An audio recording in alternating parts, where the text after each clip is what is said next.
Hey, and welcome to my channel. My name is Tim Van Roy, and I'm a counseling psychologist in my doctoral training. And I make videos about what makes people connect and what makes relationships work.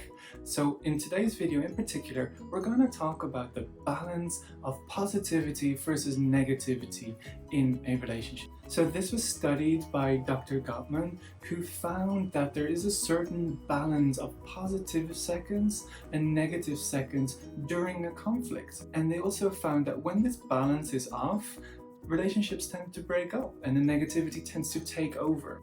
So this also says something about the amount of positivity one needs in a relationship to overcome a conflict or overcome a hurt. So the balance is 5-1, and these are seconds during the argument that are spent on positive interactions versus negative interactions. So first of all, the negative interactions can be frowning or rolling your eyes, or one of the four horsemen as I described before. So it can be criticizing your partner, it can be becoming defensive. All this adds to the negativity.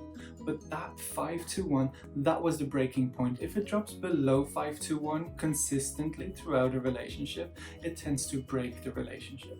Whereas if the positive interactions are good enough and 5 or more, a relationship tends to thrive and can overcome the conflict. So 5 things you can do during a conflict that can help to increase those 5 positive seconds. Be interested. Make eye contact, try and nod, try and engage, try and okay. Let them know you're listening. This really helps to cool down the conversation a little bit. The second is, if you're comfortable with it and if it feels safe for the both of you, try and be somewhat affectionate.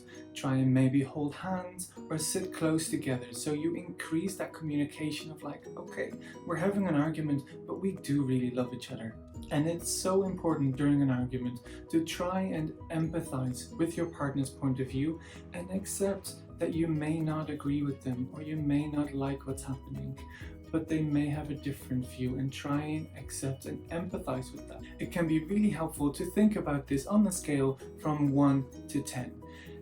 If you understand your partner, but maybe it's not a 10, maybe it's not 100%, try and tell them, 4 out of 10, I get you, or 6 out of 10, I get you.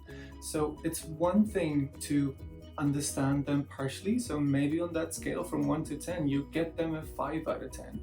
But communicate that, communicate to them, you know what, I get it, a part of it I get, a part of it I understand, and I'm sorry for that. Or it makes sense that you feel this way.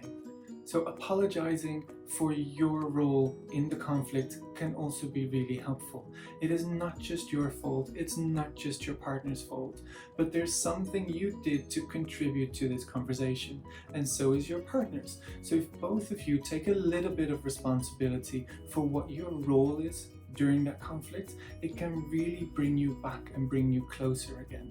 I hope you find today's tips helpful, and I hope this can help you to increase the positivity in your relationship and help you reconnect with your partner. Thank you for watching. Please leave a comment down below and tell me what you think where your balance is at.